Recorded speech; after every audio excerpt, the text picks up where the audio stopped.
contre-projet. Et d'abord un mot sur la forme.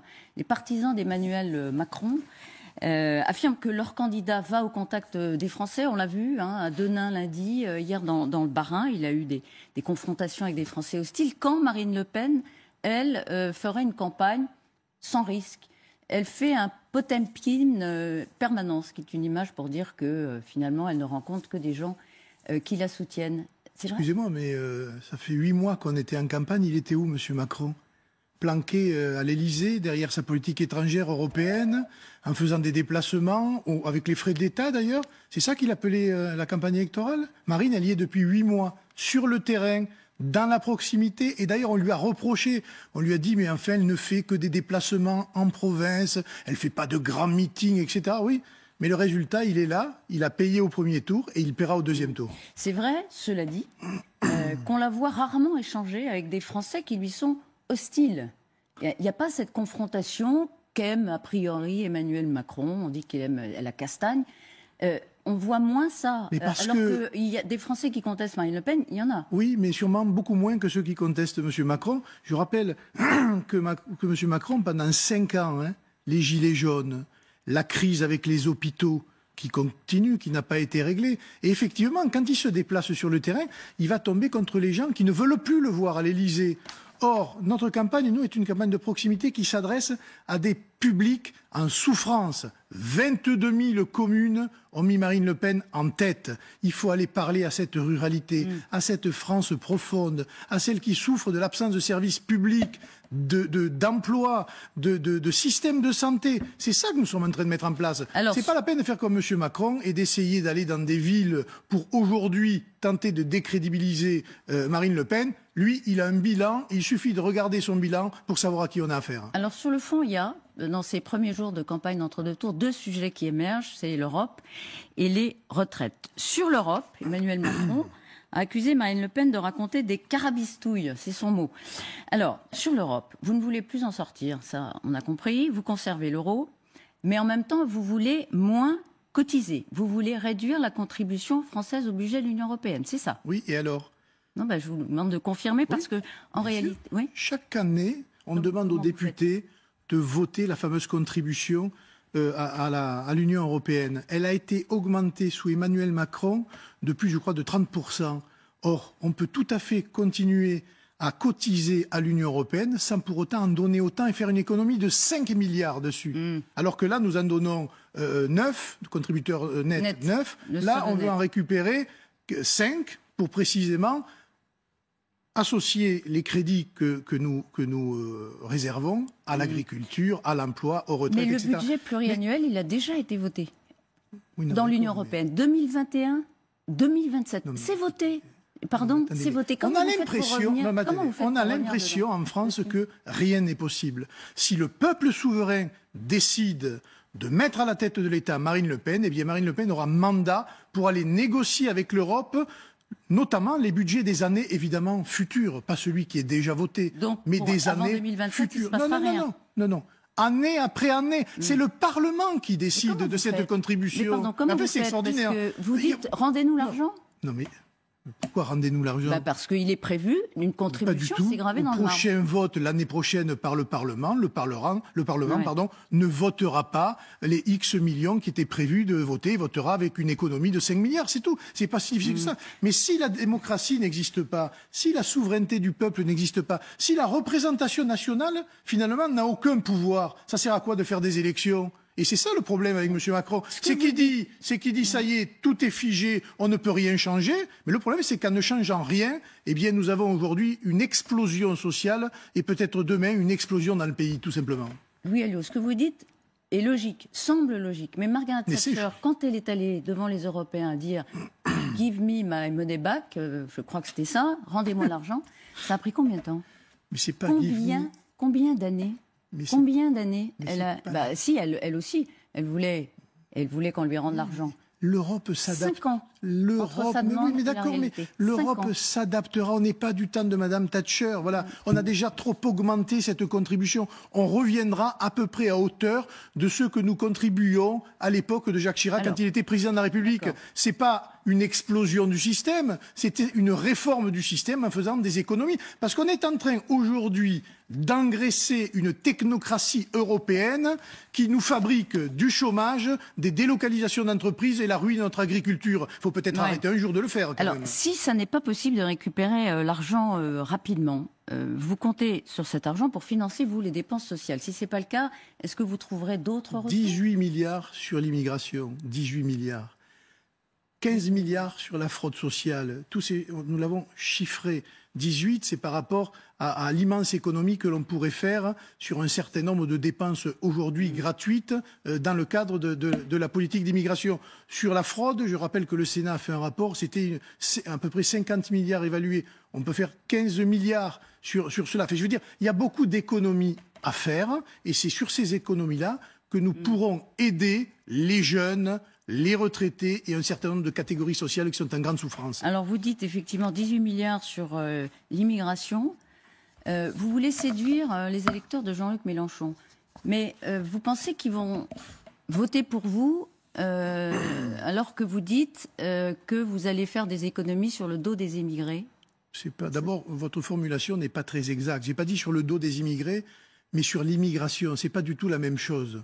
D'abord. Ensuite, on ne drague pas l'électorat de M. Mélenchon. J'ai pas dit ça, moi. On parle de rassembler plus de 51% des Français. Ce que nous disons sur l'électorat de M. Mélenchon, c'est qu'on ne voit pas comment, pendant 5 ans, cet électorat s'est mobilisé massivement contre M. Macron, en disant qu'il était le président de la casse sociale, de la casse hospitalière, le président qui a mis des millions de Français dans la rue, et comme par hasard, par enchantement, aujourd'hui il irait voter pour M. Macron, qui est le président de celui qui a donné un certain nombre de privilèges à beaucoup d'autres Français. Je n'y crois absolument pas, moi. Je n'y crois pas. Et cette question de l'immigration, elle est fondamentale, non pas contre les immigrés, mais le contrôle de l'immigration permettra évidemment de faire des économies, et on peut s'en rendre tous les jours compte dans nos rues et partout en France, l'immigration coûte à la France. Pas contre les immigrés, juste par parenthèse, vous leur accordez moins de droits. Vous êtes d'accord ? C'est pas contre les immigrés, mais enfin vous limitez drastiquement l'immigration, vous supprimez toutes les aides sociales qui sont données aux immigrés aujourd'hui. Donc quand même, vous n'allez pas dire que c'est une politique pour l'immigration, c'est une politique contre l'immigration et contre les immigrés. Il n'est pas anormal, dans un pays comme le nôtre en crise, de donner un petit privilège à celui qui a la nationalité française, quelle que soit par ailleurs son origine, sa religion ou sa condition, plutôt qu'un étranger qui arrive du jour au lendemain et à qui on donne un certain nombre de droits, parce que quelqu'un le paye, ça. Et aujourd'hui, ce sont toujours les mêmes qui le paient. Donc il faut, en plus, des accords, évidemment, multilatéraux avec les pays d'origine de l'immigration pour régler ces problèmes-là, ce que M. Macron n'a pas fait. Alors, justement, à propos d'immigration, vous rétablissez les frontières ? Je vous pose la question, est-ce que vous rétablissez le contrôle aux frontières nationales ? Le contrôle aux frontières, mais c'est ce qui s'est passé. C'est ce qui s'est passé de douane, Madame Artichoux, c'est ce qui s'est passé pendant le Covid. Ça n'a absolument gêné personne, ça n'a inquiété personne, et il est normal qu'un État souverain contrôle ses frontières, ce qui n'empêche pas d'avoir des coopérations avec l'Espagne, avec l'Italie, avec l'Allemagne et aux frontières de l'Europe. Ça, c'est possible aussi. Il n'en demeure pas moins qu'il faut contrôler nos frontières, parce qu'aujourd'hui, malgré les contrôles qui existent, moi je peux vous dire, à Perpignan, vous avez tous les jours une immigration clandestine quotidienne qui arrive sur notre sol, qui n'est pas expulsée et qui se retrouve à la rue et qui est prise en main par des mafias locales de drogue, de trafic divers. Et c'est contre cela qu'il faut lutter. Et vous avez raison, ça a été rétabli pendant le Covid. Et il y a une autre dérogation possible, c'est dans le cadre de la lutte antiterroriste. Ce sont des dérogations. En temps normal, ça n'est pas autorisé. Mais on est Donc, vous contrevenez... Non, pardon. Mais vous avez le droit de dire on le fera, mais vous contrevenez aux règles européennes. L'Europe, elle est là pour être réformée. Hier, c'était intéressant, j'ai écouté M. Macron qui a dit que c'est aussi un référendum sur l'Europe. Il a raison. Oui, le deuxième tour est un référendum sur l'Europe. Et à ce référendum-là, les Français ont déjà répondu. En 2005, ils ont voté contre ce système européen. Et dans ce système européen, à l'époque de la Constitution européenne, il y avait toutes ces règles. Et il y avait ces règles de contrôle aux frontières. Donc il a bien fait, attendez, il a bien fait de porter le débat sur le référendum sur l'Europe. Parce que c'en est un. Parce que c'est précisément là qu'il y aura une majorité de Français pour contester sa politique. Vous êtes d'accord, c'est juste pour préciser, on ne sort pas de l'Europe, mais vous êtes d'accord que si vous ne respectez pas les règles, eh bien, de facto, vous sortez de l'Europe. La comparaison, vous la connaissez. On ne peut pas être dans un club, une association, sans payer la cotisation et sans respecter les règles. Sinon, mais est-ce qu'on respecte déjà les règles budgétaires qui sont celles des traités de l'Europe aujourd'hui, Madame Artichaut? Il y a un accord entre les pays européens pour faire une dérogation on obtiendra un accord avec d'autres pays, pas tout seul, pour reprendre le contrôle de nos frontières, ou en tout cas pour établir. Voilà, c'est tout. C'est pas très difficile à faire, et je suis persuadé qu'on a des partenaires dans cette Europe pour avoir cette politique-là. Voilà. Plus aucun drapeau d'ailleurs, sur aucun bâtiment officiel. Pourquoi? Aucun drapeau, pardon. Plus aucun drapeau européen sur les bâtiments officiels. Non, la seule polémique qu'il y a eu, c'est le drapeau européen qui avait remplacé le drapeau français sur l'Arc de Triomphe, qui était totalement illégal, et il a fallu que le président revienne sur sa décision. Sinon, tous les drapeaux européens qui peuvent fleurir ça et là, à côté du drapeau national, ça vous gêne pas? Ben non, d'ailleurs, sur le fronton de ma mairie, il y a le drapeau français en haut, et vous avez le drapeau catalan et le drapeau européen. Comment Emmanuel Macron décrit le projet de Marine Le Pen dans le magazine Le Point, à paraître demain? On va le voir à l'instant. Projet de soumission à l'étranger, projet de sortie de l'Europe, projet de division des Français, projet de régression climatique, projet qui menacerait nos retraites, notre épargne et nos emplois. Tout ce qui est excessif est dérisoire. Je rappelle qu'il est le président de la République et que c'est à cause de Emmanuel Macron, précisément aujourd'hui, que nous avons une crise du pouvoir d'achat, une crise des transports, une crise de l'énergie, une crise de l'agriculture, une crise de l'industrie, et que ce monsieur se pavane depuis 5 ans devant tous les micros en nous faisant croire qu'il est un gouvernant exemplaire, alors qu'il aura été pour la France, malheureusement, le vecteur d'un grand naufrage. Les Français ne sont pas dupes. Et d'ailleurs, 66% des Français aujourd'hui ne veulent plus voir M. Macron à la tête de l'État. C'est sorti avant les élections. 66% des Français souhaitent un changement de président de la République. C'est pas voilà. Bon. Pour l'instant, dans les sondages d'entre-deux tours, nous on a ce sondage. Ce matin, vous êtes battu par Emmanuel Macron. Oui, de 2 points, dans la marge d'erreur. Dans la marge d'erreur. Non, pas dans la marge d'erreur. Si, dans la marge d'erreur. 52,5. Oui, d'accord. Mais ce matin, par exemple, 56% des dirigeants d'entreprises voteront Marine Le Pen contre M. Macron. S'il avait été aussi efficace que ça, peut-être que même les entreprises lui feraient confiance. Et bien même là, elles ne lui font pas confiance. Alors lui, ce qu'il dit ce matin, c'est que votre proposition de baisser à 0% une centaine de produits de première nécessité, c'est une proposition, je crois que c'est une centaine de produits. Un panier de 100 produits, à la fois d'hygiène et d'alimentation. Proposer ça, dit-il ce matin chez nos confrères de France 2, c'est prendre les gens pour des imbéciles. Pourquoi? Alors je vous explique son raisonnement.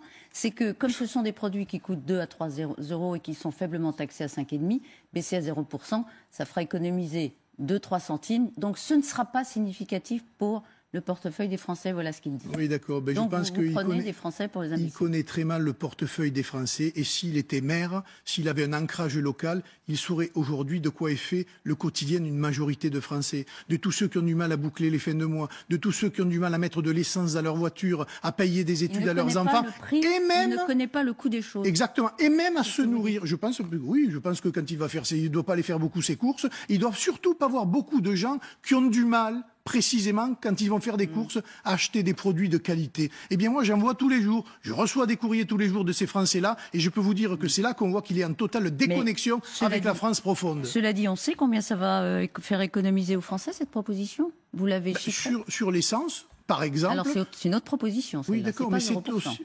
Oui, mais d'accord. Et sur l'énergie, c'est particulièrement important. Voilà, c'est un coût de 20-25 euros par plein. Ah ben si pour vous c'est pas important, je peux vous dire que pour les Français, 25 euros c'est important. Laissez-moi vous le dire. Hein. Oui, mais d'ailleurs c'est intéressant. Combien de temps elle baisserait la TVA sur l'essence? Écoutez, le temps que la crise de l'énergie dure. Donc, donc le coût n'est pas estimé. Et le temps qu'on remette de l'ordre sur un mandat, dans les finances publiques. Est-ce que vous assumez de faire du quoi qu'il en coûte sur cette mesure? Quoi qu'il en coûte, autant de temps que ce sera nécessaire. C'est simple, soit vous arrivez au blocage du pays et à une explosion sociale, et à ce moment-là, c'est le système entier qui sera en danger, soit sur ces questions, vous aidez les plus en difficulté, et c'est tout à fait normal que la solidarité nationale s'exerce. Ce programme-là, il est d'abord fait pour l'urgence et pour la solidarité nationale, alors que M. Macron, lui, ne parle qu'aux gagnants de la mondialisation. Et je crois qu'il ne se rend pas bien compte de l'état du pays. Et c'est pas, je vais vous dire, c'est pas anodin que 22 000 communes aient mis Marine Le Pen en tête. Parce qu'il y a d'un côté le roi dans son palais à l'Élysée, et puis vous avez le reste du peuple qui le regarde et qui n'en veut plus. C'est ça qui est important. Pourquoi avoir abandonné la retraite à 60 ans? On n'a pas abandonné la retraite à 60 ans. C'est pour ceux qui travaillent, qui commencent à travailler à 17 ans jusqu'à 20 ans, ils pourront partir 40 annuités, 60 ans, et sinon à 62 ans. Voilà, c'est une... Mais à quel âge est l'âge légal? Je n'ai pas compris dans le projet. L'âge légal, il est maintenu à 62 et quelques. 60 ans pour ceux qui rentrent sur le marché du travail très tôt. Il y a plusieurs âges légaux alors. Et 62 ans pour ceux qui commencent à travailler après l'âge de 20 ans. Voilà, c'est assez simple. C'est un aménagement. Donc, mais quelle est la différence avec le dispositif carrière longue qui permet en effet, quand on a commencé à travailler jeune, de partir tôt? C'est pas vrai. Quelle est la différence? La différence, c'est qu'aujourd'hui, vous avez beaucoup de retraités qui, avant d'être à la retraite, sont beaucoup au chômage, et le traitement du chômage est beaucoup. Ça n'a rien à voir. Et le traitement du chômage est beaucoup plus cher que le règlement des retraites. Nicolas Sarkozy qui se prononce pour Emmanuel Macron, après Fabien Roussel, Anne Hidalgo, Yannick Jadot, Bertrand Delanoë, Lionel Jospin, Bernard Cazeneuve. Bon, le Front républicain, il n'est pas mort. L'ancien monde bouge encore. Voilà, ces gens-là sont des gens qui ont toujours échoué. Et je rappelle que ce plafond de verre, plus ces gens-là appelleront à voter contre Marine, et plus le peuple français se rassemblera pour faire battre ce système-là. Ce matin, j'ai vu la tribune des sportifs, c'est-à-dire de ceux qui sont le plus privilégiés dans notre système social aujourd'hui. Et vous avez par exemple la signature d'un Dimitri Payet, 500 000 € par mois, qui a refusé de baisser son... Vous l'exonérez d'impôts jusqu'à 30 ans, lui. Non, qui a refusé de baisser son salaire pour aider son club pendant le Covid, et qui ose faire une tribune pour appeler à voter au vote. Mais c'est scandaleux. Vous assumez les sportifs et les autres, ceux qui gagnent beaucoup d'argent jusqu'à 30 ans, zéro impôt. Non, c'est pas vrai, parce que vous avez l'impôt sur les fortunes et sur l'impôt financier que nous allons mettre en place, et qui précisément concernera M. Payet aussi. La Fondation Abbé Pierre aussi appelle à vous battre. Oui, d'accord, mais écoutez... Non, mais je signale parce que... Vous y étiez, vous êtes venu me voir à Perpignan. Oui. Tout le monde appelait à voter contre moi. Les associations, un certain nombre de clubs de sport, la droite, la gauche, et au final, les citoyens ont décidé de m'élire maire. Nous sommes dans la même configuration à l'échelle de la France. Je suis persuadé que plus le système se ligue contre nous, et plus les Français réagiront pour sortir ce système-là du pouvoir. Est-ce qu'un candidat ou une candidate à la présidence de la République peut dire qui est journaliste ou qui ne l'est pas?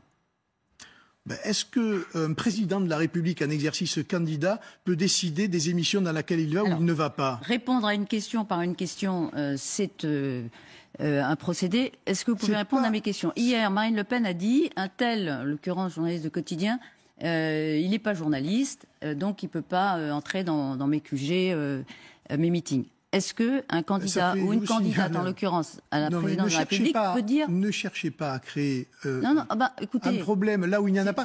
Avec dit. Le quotidien, je crois que ça fait 7 ans que ça dure. Voilà. Donc, je veux dire, pas la question, ça pourrait être quelqu'un d'autre. Elle a dit, ils ne sont pas journalistes. Le soir, elle a dit d'abord sous la forme de la plaisanterie. D'accord. C'était une plaisanterie, d'accord. Oui, exactement. D'accord. Et encore une fois, vous avez des journalistes qui nous suivent, et de plus en plus d'ailleurs. Il y en avait 450 à la soirée électorale, et j'ai pas eu l'impression qu'ils soient maltraités. C'était une maladresse, c'était une plaisanterie un peu maladroite, elle s'est fait mal Demandez comprendre. plutôt aux journalistes du quotidien quelle est leur objectivité pour savoir si c'est une maladresse. Voilà. Les journalistes ne sont pas une caste à part. Ils sont des vecteurs de l'opinion. Ils doivent être...